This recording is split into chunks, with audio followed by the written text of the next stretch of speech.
우리가 믿음 생활을 하는 가운데 믿음과 현실 사이의 간격 때문에 갈등을 느낄 때가 종종 있으리라 생각을 합니다. 믿으면 된다는데 믿었는데 안 되는 경우가 있더라는 거지요.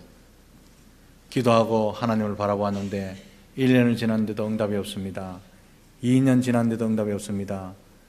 내 입장에서는 충분히 기다린 것 같고 충분히 잘 믿는 것 같은데 응답이 주어지지 않을 때 우리는 갈등을 느끼게 되는 거죠.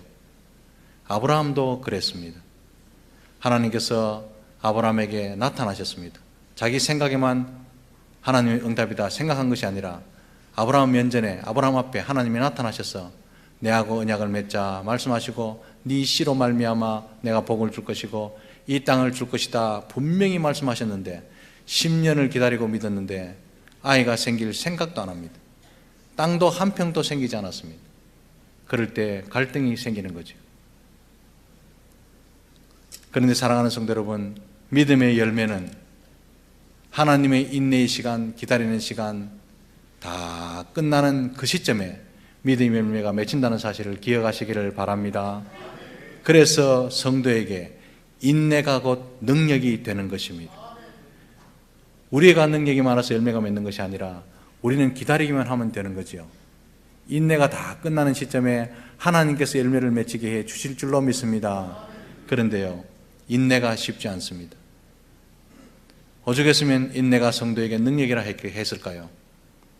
왜냐하면 믿음이 요구하는 인내는 우리가 예상하는 시간보다 훨씬 더 길 수 있습니다. 아브라함 약속을 받고 10년을 기다렸는데 응답이 있지 않습니다. 1년, 2년 기다려도요, 보통 믿음이 넘지요. 똑같은 기도 제목을 1년 했습니다. 2년 했습니다. 똑같은 기도 제목을 부여잡고 하나님을 믿으면서 3년을 기도했는데 응답이 없다. 우리 대부분 다요, 갈등을 느끼게 되어 있습니다. 그런데 아브라함은 10년을 똑같은 기도를 했답니다. 기다렸습니다. 변화되는 게 하나도 없습니다. 그래서 믿음의 조상 아브라함에게도 인내는 무척 어려운 문제였죠. 더구나 사례의 나이가 이제 너무 많아졌습니다. 하나님께서 나타나셔서 약속을 주실 때도 자기 나이 75세, 아내 나이 65세, 할머니, 할아버지였는데 10년 동안 아무 일이 일어나지 않으니까 세월만 지나니까 조급해지고 초조해진 거죠. 자기도 늙지만 아내는 점점 더 늙어갑니다. 아이가 잉태될 그런 가능성은 점점 희박해지고 아이를 가졌더라 하더라도 출산할 힘이 있을까 걱정할 나이가 됐습니다. 불가능한 거죠. 그래서 믿음과 현실의 문제를 같이 놓고 보면 갈등이 일어나는 거죠. 이에 사라는 인간적인 방법을 생각하게 됩니다. 여보, 하나님께서 아이를 준다고 했는데 내 몸을 통해서 준다는 말은 아니었잖아요. 한번 생각해 봐요. 합리적으로 생각하고 논리적으로 생각하는 것이 어때요? 당신이 씨로 말미암아 이렇게 말씀하셨으니까 우리가 달리 한번 방법을 생각해 봐요. 하나님도 우리에게 이성을 주시고 생각을 주신 이유는 다 뜻이 있지 않을까요? 라고 하면서 인간적인 방법을 선택하죠. 그 방법이 뭡니까? 젊은 애굽의 여종 하갈을 통해서 아들을 얻는 방법이었습니다. 다 사례가 똑똑하다, 이성적인 사람이고 논리적인 사람이다 라고 말할 수 있는 상황이었습니다. 아브라함도 자기 아내의 이야기를 들어보니까 괜찮은 방법이고 하나님 뜻과 어긋나지 않는 방법인 것 같아서 동의합니다. 그래서 얻은 아들이 이스마엘이죠. 이때의 나이가, 아브라함의 나이가 86세 되던 해였다고 창세기 16장 16절에 분명히 나이를 밝힙니다. 바로 17장 위의 절 16장 16절에 그때 아브라함이 66세였더라 분명히 이야기하죠. 하나님의 메시지가 있습니다. 왜냐하면 그리고 난 뒤에 17장 1절 본문에 보면 하나님께서 아브라함을 다시 찾아주실 때가 99세였다고 나이를 밝히고 있습니다. 86세였더라 99세였더라 나이를 분명히 이야기하신 것은 하나님의 뚜렷한 메시지가 있습니다. 그게 뭡니까? 13년간 침묵의 시간이 흘렀다라고 말씀하신 거죠. 아브라함에게 하나님은 어떤 분입니까? 나침판이었습니다. 인생의 나침판이었죠. 75세 때 하나님께서 아브라함에게 나타나셔서 말씀하시기를 내가 너에게 지시할 땅으로 가라. 지시하지 않았습니다. 지시하시겠답니다. 지시할 땅으로 가랍니다. 이 말이 무슨 말입니까? 나를 믿고 나를 보고 따라오너라. 나는 내 인생의 나침판이다. 이 말이죠. 그 나침판이 13년 동안 사라져 봅니다. 10년을 기다려서 내가 인간적인 방법을 사용해야 되겠다라고 생각했는데 10년보다 더 긴 기간 13년을 암흑에 헤매야 했습니다. 하나님의 약속보다, 하나님의 말씀보다 아내의 말, 인간적인 말을 들은 대가는 암흑이었습니다. 우리도 이런 경우가 자주 있지 않습니까? 믿고 말씀에 순종하는 길이 어찌 보면 희미한 길이다 생각할 때가 있고, 하나님께서 우리에게 이성을 주시고 생각을 주신 이유가 뭘까 깊이 생각하면서 인간의 말을 들을 때가 더 많지요. 그때는 암흑기입니다. 인생의 나침반이 사라진 아브라함에게 13년의 시간은 무척 답답했던 시간이고 암울했던 기간이었으리라 저는 그렇게 생각합니다. 그리고 13년이 지나고 난 이후에 하나님께서 아브라함을 찾아오셔서 이렇게 말씀하십니다. 나는 전능한 하나님이라. 나는 전능한 하나님이라. 히브리 성경 원어에 보면 아니 엘 샤다이 이렇게 나타나십니다. 아니 엘 샤다이. 나는 전능한 하나님이라. 보통 엘로힘 하나님, 엘로힘이라는 호칭으로도 충분히 전능하신 하나님을 나타낼 수 있습니다. 창세기 1장 1절에 나타난 하나님이 천지를 창조하시니라, 이때 사용했던 하나님이 엘로힘입니다. 엘로힘 하나님, 천지를 창조하신 전능하신 하나님이죠. 빛을 지으시고 공중에 해를 만들어 달아놓으시고 달을 만들어 달아놓으시며 밤을 주관을 하시고 온 우주의 별들을 만드시고 각종 심 있는 채소를 만드시고 각종 나무를 다 만드셨던 전능하신 하나님, 엘로힘 하나님으로 충분합니다. 그런데 아브라함에게 나타나셔서는 아니 엘 샤다이, 나는 전능한 하나님이라 다시 전능하신 하나님을 꺼내 드십니다. 이 엘 샤다이의 하나님은 엘로힘 하나님에서 좀 더 나가서 전능하신 그 하나님께서 내 삶 속에 깊이 개입하셔서 내 삶을 역사하시는 하나님을 표현할 때 엘 샤다이 하나님이라고 말씀합니다. 온 우주를 만드셨고 모든 해와 달을 만드셨던 전능하신 하나님은 네 삶 속에도 깊이 개입하셔서 지금 움직이고 계신 하나님이시다. 엘 샤다이 하나님이시다. 그걸 표현할 때 엘 샤다이라고 말합니다. 아브라함은 이때까지 하나님께서 전능하신 줄 알았습니다. 우주를 만드시고 천지 만물을 다 만드시고 역사를 주관하시는 분 줄 알았습니다. 그러나 그 하나님께서 보잘것없는 자신의 삶 속에 깊이 찾아오셔서 개입하시고 간섭하시고 역사하시는 분이라는 사실을 확신하지 못했습니다. 이웃집에 오셔서 이웃집에 아이를 주실 수는 있어도 우리 집은 예외다. 김 지사님의 병은 낫게 할 수 있어도 내 병은 예외다. 박 집사님의 자녀는 잘되게 할 수 있어도 우리 애는 예외다. 이런 믿음을 가지고 살았다는 말이죠. 그도 그럴 것이 자신은 이제 나이가 99세입니다. 아내의 나이는 89세입니다. 엄마 아빠가 되기 전에 이제 증조 할머니 할아버지가 돼야 될 나이죠. 자녀가 생긴다는 희망이라는 단어 자체가 사치스러울 수 있는 나이가 99세, 89세입니다. 그러나 사랑하는 성도 여러분, 하나님은 그때를 기다리셨습니다. 인간적으로는 소망이 없고 모든 것이 불가능할 그때가 전능하신 하나님 엘 샤다이 하나님을 가르치기에 가장 좋은 나이라고 보신 것이라는 사실을 기억하시기를 바랍니다. 사랑하는 성도 여러분, 엘 샤다이 하나님은 그런 불가능한 삶을 통해서 자신을 나타내시는 하나님인 줄 믿으시기 바랍니다. 그래서요, 기다리십니다. 모든 것을 다 내려놓을 때까지 기다리십니다. 어깨에 힘이 조금이라도 남아있으면, 잡을 수 있는 지푸러기가 조금이라도 남아있으면 안 움직이십니다. 왜냐하면 내가 한 것은 내가 아니고 하나님의 전적인 은혜였습니다라는 고백을 만들어낼 수 있도록 그때까지 기다리신 하나님 엘 샤다이 하나님이십니다. 우리도 마찬가지지 않습니까? 하나님 안 믿는 거 아닙니다. 천지를 만드신 하나님인 줄 믿습니다. 온 우주를 만드시는 하나님인 줄 믿습니다. 기적을 창출하시고 죽은 자를 살리신 하나님인 줄 우리는 믿지만 단지 내 삶에 구체적으로 찾아오시고 개입하시고 간섭하셔서 역사하시는 하나님인 줄 우리는 믿지 못하지 않습니까? 이 집사님께는 역사하고 박 집사님 병은 낫게 하셔도 내 삶은 간섭하시지 않을 거야. 뭔데 하나님? 그렇게 우리는 알고 있지 않습니까? 사랑하는 성도 여러분, 우리 하나님은 내 삶 속에 찾아오셔서 내 삶 속에 있는 내 생활 가운데 있는 불가능을 가능하게 만드시는 전능하신 하나님인 줄 믿으시기를 바랍니다. 인간의 한계는, 나의 한계는 하나님이 개입할 시간이라는 사실을 믿으시기 바랍니다.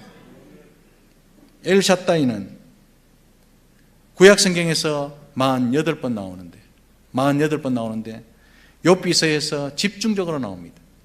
욥기서에는 31번이 나옵니다. 욥기가 어떤 책입니까? 고난 당하는 자를 위로하는 하나님이시죠.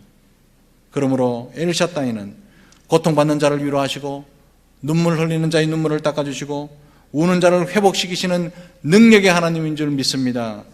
사랑하는 성도 여러분, 인생이 힘들지 않는 인생이 누가 있겠습니까?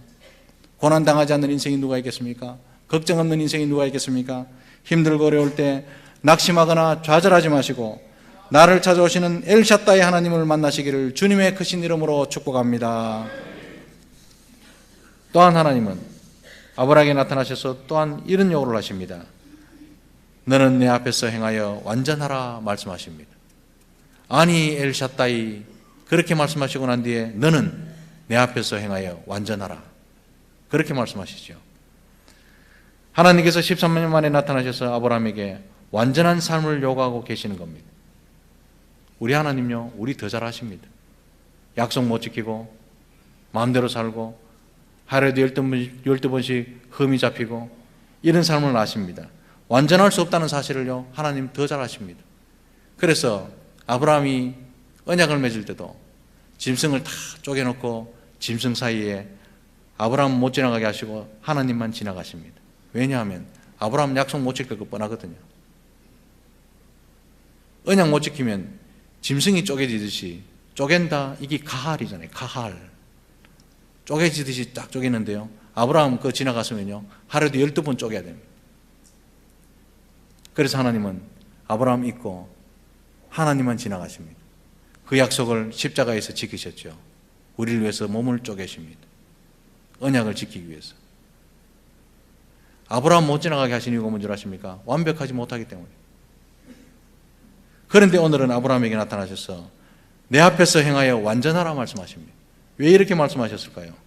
그 이유는요, 지금 아브라함이 자기 자리를 이탈했습니다. 하나님의 뜻에서 엄청나게 멀리 떨어져서 잘못된 상태에 있었기 때문에 네 자리로 돌아오느라 너무 나갔다, 나가도 너무 나갔다, 그렇게 말씀하신 거죠. 왜 그렇게 생각했을까요? 아브라함 재산도 있습니다. 이제 종들도 많습니다.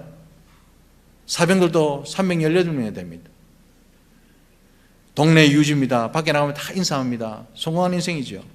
이제는 아들도 얻었습니다. 거기에 만족하며 그것을 하나님이 축복이라 생각하고 자신의 삶은 하나님께서 받아주신다고 생각하면서 살았던 것이지요. 하나님 뜻하고 점점 멀어지게. 그러나 하나님은 그것이 하나님의 뜻이 아니었습니다. 오히려 아브라함은 하나님 보시기에 영적 슬럼프에 깊이 빠져들어간 것입니다. 무덤덤하게 일상성 속에 빠져서 말입니다. 하나님은 아브라함이 아들을 낳아서 아이의 재롱이나 보며 살아라, 그렇게 불러내신 것이 아니었습니다. 하나님께서 아브라함을 불러내신 원대한 뜻은 그를 통해서 수많은 사람들이 하나님의 영광에 들어갈 수 있도록 만드는 것, 이게 하나님의 뜻이었죠. 13년간의 세월은, 자기 마음대로 살던 세월은 하나님의 뜻에서 점점 멀어져가고 무덤덤해져 간 시간이었습니다. 물론 아브라함이 13년간 하나님을 완전히 등진 것도 아니었습니다. 여전히 정기적으로 제사를 드렸고 11조를 바쳤으며 여전히 신앙생활을 해왔을 것은 뻔한 일이죠. 문제는 그의 신앙 깊숙한 곳에 하나님 뜻하고 관계없이 하나님 약속을 자기 판단에 따라 포기해버린 겁니다. 하나님의 언약을 이제는 사라 통해서 아들을 안 얻어도 된다, 이스마엘 있으면 된다, 부자다, 내 밖에 나가면 다 인사한다, 명함 돌릴 수 있다, 축복받은 인생이죠. 그러나 하나님 보시기에는요, 슬럼프다. 아브라함 저거 슬럼프다. 슬럼프에 빠진 줄 아브라함은 몰랐어요. 그래서 하나님께서는 내 앞에서 행하여 완전하라. 자리로 돌아오너라. 나가더니 너무 나갔다. 이 말이죠. 완벽하게 살아라. 퍼펙트한 삶을 살아라. 이 뜻이 아니었습니다. 항상 내 면전에 있어라. 항상 하나님 면전에 살아라. 그게 네 자리다. 이런 뜻입니다. 항상 보고 계신 하나님 앞에 무엇이 바른지, 무엇이 올바른지 생각하며 살아라는 말씀이죠. 내 뜻대로 되지 않아서 좌절할 수밖에 없는 상황이라도 살아계신 하나님을 여전히 기다리고 참고 인내하는 믿음을 요구하신 것입니다. 머리 돌려보면서 이게 합리적인 길이고 논리적인 길이다. 이것이 하나님께서 나에게 원하신 것이 아니겠느냐. 네 마음대로 생각하지 말아라는 거죠. 아브라함이 왜 인간적인 방법으로 이스마엘을 얻었습니까? 엘샤다이 하나님, 내 삶 속에 깊이 개입하시는 하나님, 내 삶에 찾아오셔서 간섭하시고 관심이 깊으신 그 하나님을 멀리했기 때문입니다. 우리도 역시 하나님을 믿기는 하는데 내 삶을 간섭하시겠느냐? 내가 하는 말을 들으시겠느냐? 내가 하는 생각을 관심이나 있으시겠느냐? 내가 믿는 모든 인간관계에 대해서 하나님이 간섭하시겠느냐? 이런 식으로 믿고 있기 때문에 하나님을 의지하지 못할 때가 너무 많습니다. 사랑하는 성도 여러분, 우리 왜 가끔씩 낙심하고 좌절하십니까? 우리는 왜 말을 할 때 하나님 의식하지 않고 함부로 말합니까? 왜 인간적인 방법을 동원하며 사십니까? 이유는 간단합니다. 아브라함처럼 내 삶에 구체적으로 개입하시는 전능하신 하나님, 엘샤다이 하나님을 의식하지 못하고 살기 때문이죠. 사랑하는 성도 여러분, 하나님께서 하시고자 한다면 못할 일이 없는 줄 믿으시기를 바랍니다. 하나님은 죽은 자를 살리기도 하시고 가난한 자를 부하게도 하시고 죽을 병에 걸린 자도 능히 고치시는 하나님이십니다. 이 역사가 내 삶 속에 일어나게 하시는 그 하나님, 엘샤다이 하나님이십니다. 문제는 우리가 하나님을 전적으로 믿지 못하고 의식하지 못하며 사는 데 있다는 것이죠. 하나님께는 전혀 문제가 없습니다. 우리에게 문제입니다. 그래서 하나님께서는 오늘 이 한 시간에 우리에게도 말씀하십니다. 내 앞에서 행하여 완전하라. 너무 나가지 말고 내 앞에 오너라. 자리를 지키라는 거죠. 사랑하는 성도 여러분, 인간의 끝이 하나님의 시작이요 인간의 위기가 하나님께 기회가 된다는 사실을 기억하시기를 바랍니다. 엘샤다이 하나님께서는 나이도 상황도 문제가 되지 않으십니다. 전능하신 하나님을 전적으로 의지함으로 말미암아 우리에게 벌어지는 치열한 인생의 영적 전투에서 항상 승리하시는 저와 여러분들이 다 되시기를 주님의 크신 이름으로 축복합니다.